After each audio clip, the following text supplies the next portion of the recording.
60% குழந்தை பேரின்மைக்கு ஆண்கள்தான் காரணம். போதாததற்கு வேலைப்பளு, மனப்பளு, துரித உணவு இவற்றால் உலகளவில் விந்தணுக்கள் எண்ணிக்கை சராசரியாகவே குறைந்து வருகிறது. 60 முதல் 120 மில்லியன் அளவு 1 மில்லி லிட்டர் விந்துவில் உயிரணுக்களிருந்து 70% மேலாக அவை நல்லியக்கத்துடன் நல்ல அமைப்புடன் இருந்து உடல் உறவில் முழுமையாக ஈடுபட முடிகிறதெனில் ஆணின் பங்கு சரியாகவே இருக்கும். இவற்றில் எந்த குறைபாடு இருப்பினும் கருத்தரிக்க வாய்ப்பில்லை. இக்குறைகள் இருப்பதால் வருத்தமும் தேவையில்லை. திருத்தக்கூடியவை இக்குறைகள்: முருங்கை தழை, தூதுவளை, பசலை, சிறுகீரை எனும் கீரை பட்டியல் ஆண்மை பெருக்கி கீரைகள் என அடையாளம் காட்டப்பட்டவை.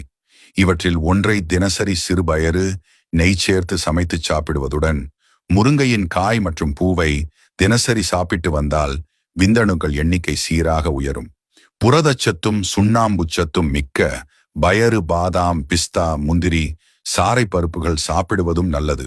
இவற்றுடன் ஆயுர்வேத மருத்துவரின் ஆலோசனைப்படி மூலிகை வித்துக்களான பூனைக்காளி விதை, நீர்முள்ளி விதை, அஸ்வகந்தா போன்ற மருந்துகளும் சாப்பிட ஆணின் குறைபாட்டை நிவர்த்தி செய்ய நிறைய வாய்ப்பு உண்டு.